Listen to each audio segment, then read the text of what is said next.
My background, I guess I'm the Chief Scientific Officer at MicroHealth, as you said. And this, I'm going to talk a little bit about MicroHealth, but it's going to be a secondary thing. The main goal for me is to connect or to explain a little bit to people who are considering joining digital health what they can expect in the future, right? What are going to be the challenges and opportunities, and provide a little bit of advice. If the time is very short, people can reach me afterwards. My email is marc@microhealth.com, so that would be really easy. To move the slides forward, what do? I just press this button? Oh, okay.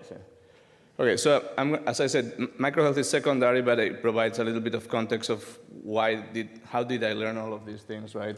So basically, it started as a platform for patients with bleeding disorders. Basically, the patients have a mobile online app that they can use to track their outcomes. Usually are bleeds, the outcomes, right, or the symptoms, the adherence to the medication, and the safety. So all of the information that they track, it's shared with the doctors and healthcare professionals in real time. And they can use this information to make treatment decisions about whether the medication is working as expected, there should be any changes in dose, in schedule, in treatment itself, right? And we have seen that it's working really successfully and really well.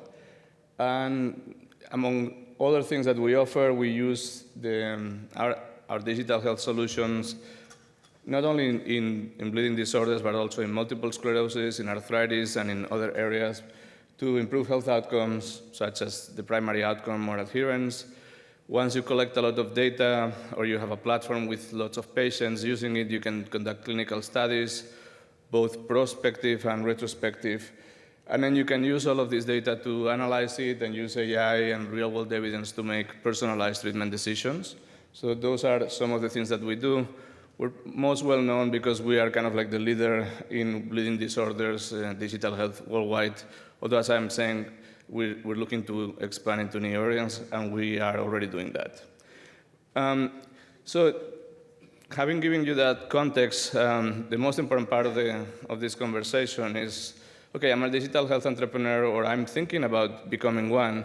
What should I expect, right? Is it going to be an easy ride? What are the challenges? What are the opportunities? So in my experience, and of course, there's always exceptions to the rule, what I think is going to happen is that if you come up with something that's really, really helpful, you're going to get traction. But you're not going to get traction overnight. We have about a third of treatment centers and patients in the United States using our system, but this took 8 years, right? So if you see, it will be like 4% market share gain nationwide per year. So it takes a while. So I know some people who went from Wall Street to here, and they say, oh my God, it takes so much time. I'm making $500,000 a year. I thought this was going to take 2 years. It's very unlikely, right? I'm not saying it's not possible, but that's not what most people in the audience should expect. One of the reasons is because you're going to be a small company dealing with 800-pound gorillas that they think they can do what you can do, right? In hemophilia, for example, or in bleeding disorders, we have, for our rare disease, 18 apps, right? And we're the only one that has worked. But when we went to Pfizer or Bayer or Novo Nordisk, they say, you're small. I have all the distribution, all of the knowledge. I can do this. So I'm going to do it. And you have to compete with all of these companies. And then it's also startups and advocacy groups. And until they are convinced that they cannot do it on their own, they're unlikely to partner with you, right? Because they think it's just an app. I can do this. And so they're going to have to fail, and sometimes fail twice. Some of these companies have made an app, they have failed, they have made another app, they have failed again.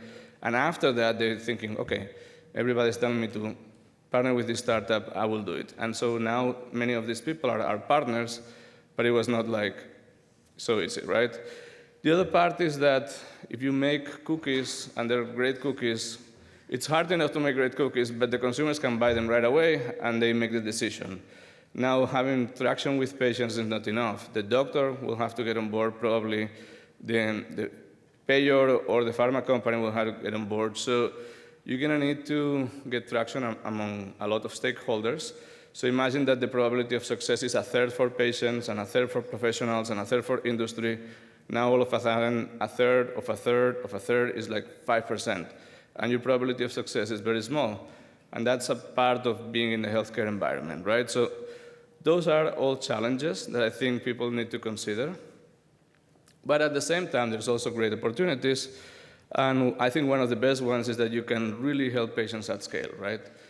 When I decided myself, well, should I work with a few patients in one clinic, or should I try to use my time for something that scale, I decided that that's what I wanted to do because I can help more patients. And we see that, for example, in bleeding disorders, using our platform with the treatment center is linked to a 57% in the primary outcome.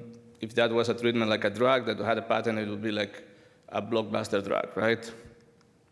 The other thing is that I believe, getting no after no after no when you try to start something, it just builds patience because you realize that you have to keep going in spite of all of those no's. It builds humility because you realize you're not the center of the universe. You have a lot of fear that you're going to fail, so you have to master dealing with fear. And you have to keep motivating people, so that builds leadership.